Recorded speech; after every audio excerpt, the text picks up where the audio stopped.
Boa noite para todos. Eu sou Marcelo Militão, você está acompanhando o programa Cidadão Tropical. As mudanças causadas pela pandemia do novo coronavírus trazem alguns efeitos colaterais que serão sentidos por muito tempo pelas famílias. Em alguns casos, os reflexos afetarão as pessoas dessas famílias pelo resto de suas vidas. Na China, por exemplo, a cidade de Xi'an já quantificou expressivo aumento de pedidos de divórcio durante o período de isolamento. A permanência prolongada das pessoas no mesmo ambiente pode ter forte influência sobre o casal e sobre a família, podendo levar ao fim do relacionamento ou ao início de um vínculo mais profundo. Para falar desse assunto, nós convidamos o psicólogo Euclides Nardelli Filho. Boa noite, Euclides, tudo bem? Boa noite, Marcelo, tudo bem? Vamos conversar um pouco sobre a pandemia do coronavírus, o que ela causou, que foi o isolamento, né, a quarentena, e a consequência disso tudo. Euclides, começando por essa questão do isolamento social, que consequências você enxerga no fato de todo mundo, por algum tempo, em algumas cidades e alguns países, todo mundo ainda está em quarentena, né? Aqui, no nosso caso, que é Londrina, o comércio já voltou. Mas que consequências você enxerga nesse fato, da gente ter que ficar em quarentena? Bom, Marcelo, a quarentena, ela trouxe para a gente uma mudança de comportamento e uma mudança de padrão de vida, de modo de viver. E ainda fundada numa questão que é muito trágica, que é a possibilidade de você adoecer, das pessoas que você gosta adoecer. As pessoas de risco têm uma questão dos idosos, né, que envolve, então, não necessariamente só a quarentena, mas envolve esse confronto com a ideia de morte e com a ideia de perdas. Perdas do modo de vida, perdas possíveis das pessoas que possam ser queridas nossas, né? Então, essa questão se junta à quarentena e também esse contato muito próximo dos convívios de intimidade, que a gente não estava acostumado mais, não é? E é aí que eu quero questionar aqui o doutor Euclides sobre o seguinte. Por exemplo, há casais, vamos começar pelos casais, cuja convivência no dia a dia era de pouquíssimas horas por dia, não é? O cara trabalha, a esposa trabalha, ou mesmo que namorados, e agora estão tendo que conviver um tempo grande. O que isso pode gerar? Bom, isso é dramático, Marcelo, porque há 100 anos atrás a gente vivia muito próximo das pessoas com quem a gente convivia, trabalhava juntos, então era muita proximidade. E o modo de vida contemporâneo, ele fragmentou isso. Então eu estou no mundo e minha atenção, minha energia, ela está distribuída por toda as minhas atividades. Então eu trabalho num lugar, estudo no outro, me divirto em algum outro lugar, tenho os amigos que são outros grupos. Então o modo de vida, de intimidade, ele decaiu muito. A gente não está acostumado a conviver muito próximo com pessoas. E com as suas partes boas e ruins. As duas ficaram distantes nesse modo de vida. Antes era possível, inclusive, esconder uma? Antes era possível você dissolver uma, né? Você não está todo o tempo, ninguém aguenta todo o tempo estar mostrando o melhor de si. Então você entra dentro de casa hoje, no caso dos casais, né? E você entra dentro de casa dos parceiros e você passa a conviver e ter que tentar mostrar algo que nunca estava exposto ali, que é a sua intimidade na face boa e na face irritada, na face medrosa, na face raivosa, né? E isso tem dado ou encaminha-se para uma readequação, por um aprender a viver, por gostar das coisas mais simples, e de outro lado para a animosidade, que pode trazer consequências aí de desequilíbrio para o casal, para a família, enfim. A gente até dizendo que os divórcios vão aumentar por conta disso. Não tem estatística ainda, é muito cedo para falar. mas a gente falando. É uma possibilidade, porque aí a gente pode especular seguindo um seguinte raciocínio aí, né? Pegando um seguinte raciocínio. Veja, essa realidade nova confrontou a gente com a morte, com a coisa que a gente passa batido, não fica pensando nessas coisas, mas a realidade trouxe isso nesse momento. E viver com esse desgaste todo pode ser ruim. Num momento como esse de crise, não é difícil despontar um raciocínio onde o quê? Eu posso dizer assim, olha, minha vida é breve, está tudo muito instável, por que eu preciso manter algo que não está agradável? Eu preciso sair disso. Em contrapartida, né, ou em contraponto, eu posso dizer, nossa, eu desaprendi a estar convivendo em família, em ter meu grupo, minha tribo, meu ninho, né? Eu preciso melhorar o jeito de eu gostar dessas pessoas e conseguir conviver mais intimamente. Então, nós temos esses dois contrapontos. E não é difícil que a gente, em meio a uma vida familiar irritada, sem consumos, sem diversão, a gente possa optar por vamos procurar uma vida feliz, que essa daqui não é agradável. Entendi. Nós falamos do casal, agora já vamos expandir isso aí para a questão da família, né? Dos casais que têm filhos, ou tem mais gente morando dentro de casa, às vezes até um conflito de gerações aí, né? Porque o cara é adulto, mas está com o pai e a mãe morando junto lá nesse período. E isso é ainda mais complicado, Euclides? Veja, tudo é uma questão de reinventar e de preparo pessoal. Eu tenho meu sogro e minha sogra que recentemente, há um ano, passaram a morar comigo. E nós temos diferenças enormes, acho que toda a família. Tem os filhos também, nas famílias que estão também numa situação dramática, não é? A gente pode refletir um pouco mais sobre isso, mas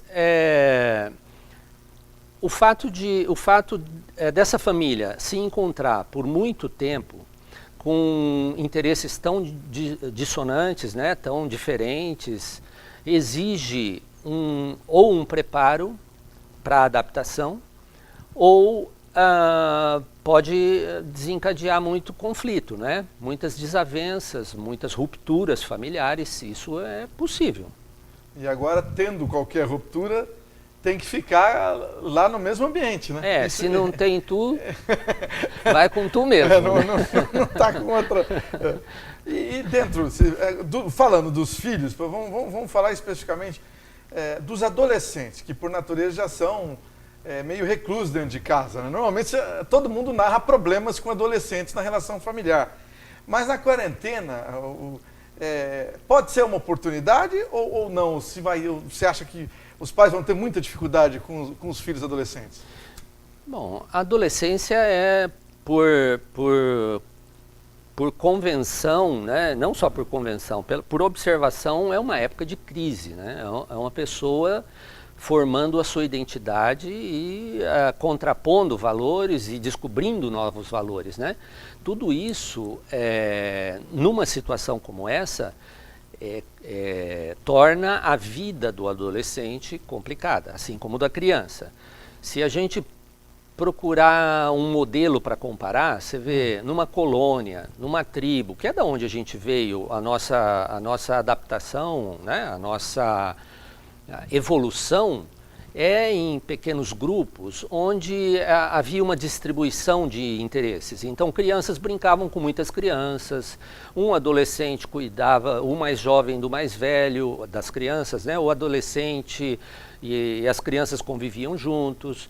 Na escola isso se reproduz um pouco, apesar da estratificação, mas agora estão absolutamente isolados, com um núcleo familiar.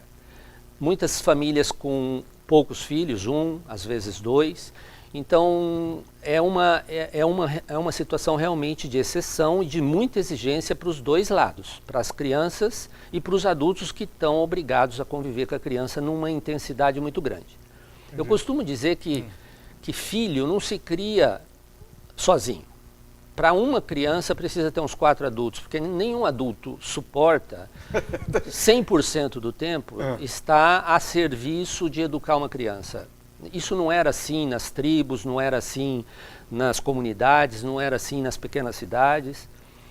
E hoje não é assim também porque a gente estava acostumado a delegar. Os pais delegam atividades o tempo todo para as crianças, não é? Então, turno isso, no contraturno da escola. Então, isso é um potencial de agravamento das relações, de dissabores. E tem levado, pela observação que a gente faz, a muitos confrontos dentro da família. E também uma oportunidade, porque assim o adolescente conhece a intimidade do adulto que está lá, e a criança também se aproxima muito da intimidade dos pais, e os pais se aproximam bastante da intimidade dos filhos. Então torna-se uma oportunidade para se desenvolver tolerância, para desenvolver generosidade, para um suportar o outro, não é? Entendi. E falando de adolescentes e crianças, temos que dizer que as escolas estão fechadas e eles estão estudando em casa, né? Sim.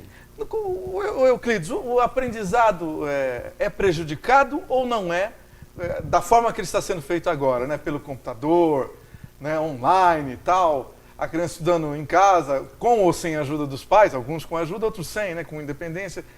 Como é que você vê? Ou não, nós estamos diante de algo que vai ser muito benéfico daqui para frente? Bom, eu acho que eu vou tentar ser breve, mas é uma questão complexa.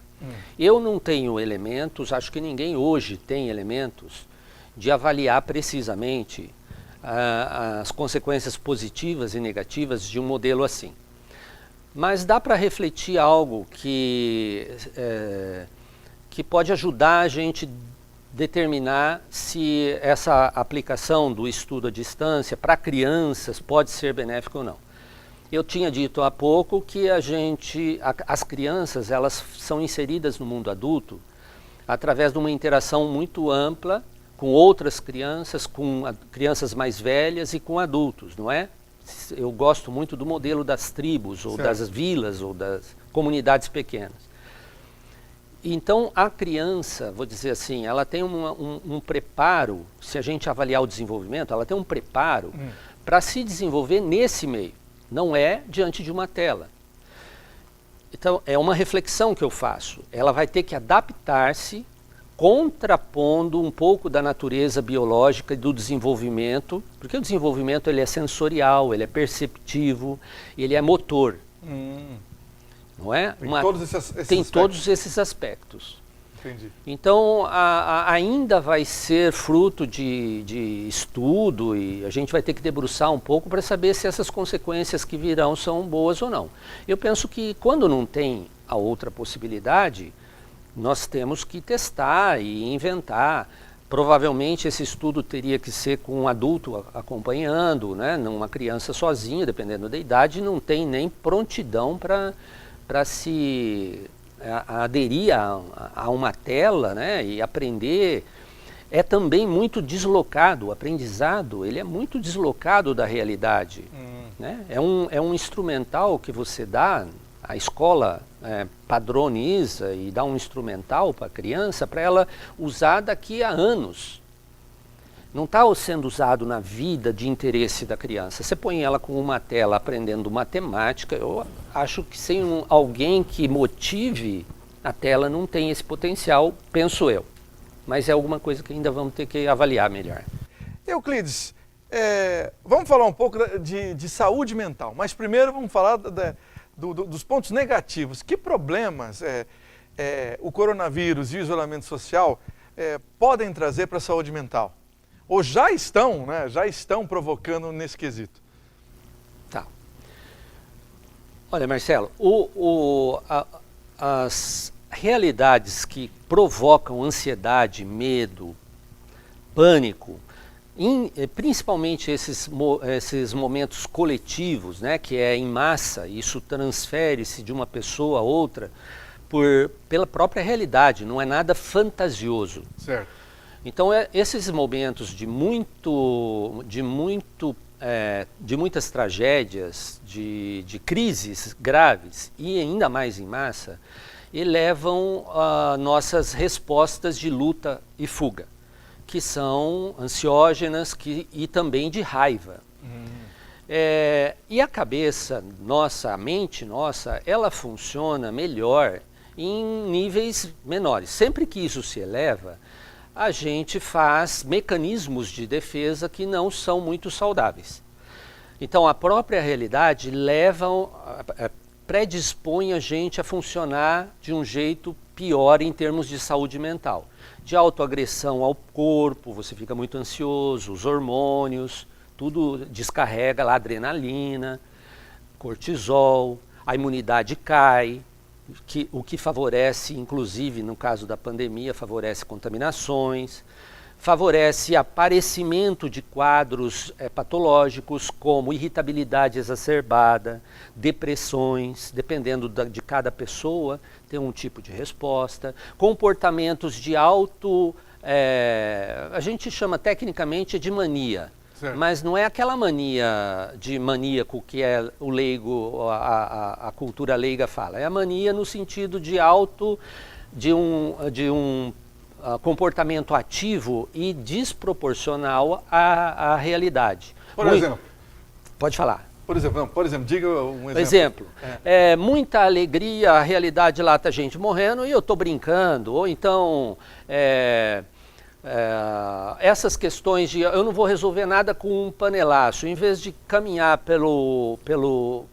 por um caminho que vai resolver, a gente em massa promove comportamentos irascíveis, né, de raiva e que não são caminhos adequados à realidade que nos cerca. Inclusive consumo, né? Tem gente que inclusive excesso de consumo ou depressão, ficar lá dentro de casa trancado, ou super medo, não é?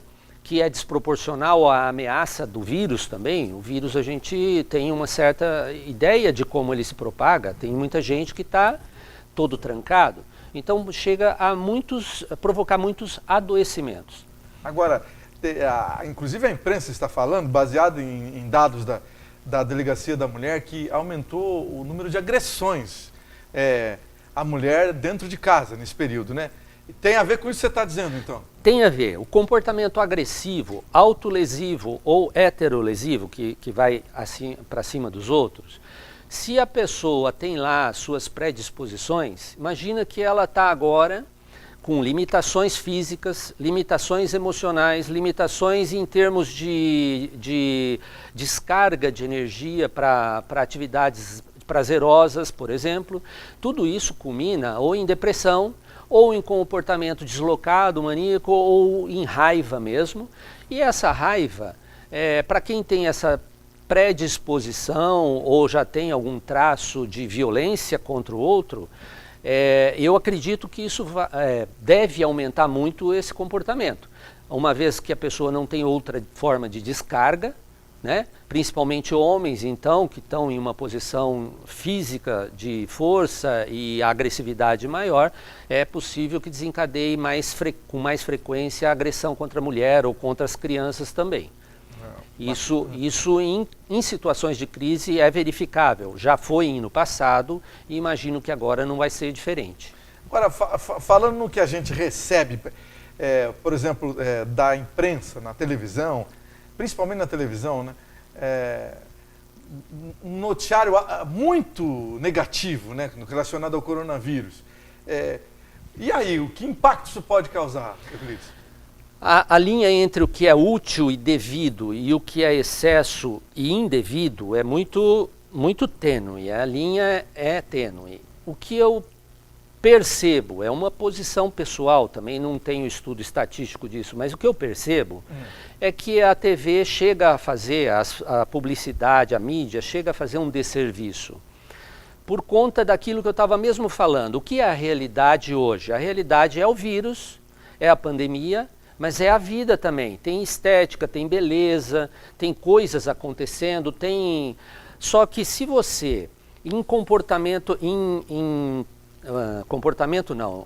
em situação de exposição em massa, você releva só a pandemia, só a tragédia, só a crise, é como se a mídia também estivesse num comportamento maníaco. Entendi. O grupo mídia também se envolve e começa a tratar só a desgraça. E expõe a massa só a desgraça. Então veja que a mídia projeta a sua própria angústia, a sua própria disfunção na população. E a população adoece com isso. É como um pai ou uma mãe desvairado dentro de casa e que o filho está até razoavelmente bem, mas se depara com um ambiente caótico. Você acha que ele não se afeta? É verdade. Ele se afeta. Nós vendo a mídia, né, não estou dizendo em tom de crítica, estou dizendo em tom descritivo. Se a gente vê a mídia também projetando só a desgraça, e isso não é um serviço adequado à saúde mental. Parece que literalmente o mundo vai acabar, né? Parece. É verdade. Vamos falar agora de práticas, Euclides, para que a gente possa ter saúde mental. É possível nesse momento? É possível. Eu vou tentar sair, vou falar rápido, mas vou sair do lugar comum de que exercício, atividade, procura ler um livro, isso é verdade, mas é um lugar comum. Eu vou tentar falar algo um pouco diferente. Certo. Em situação de crise, há um protocolo necessário.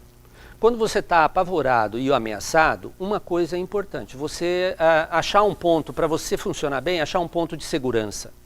Um ponto de segurança é voltar, nós estamos sendo convocados a voltar para casa, então um ponto de segurança é cuidar da minha segurança interna, desse pequeno grupo, familiar, crianças, amigos ali do lado, vizinhos.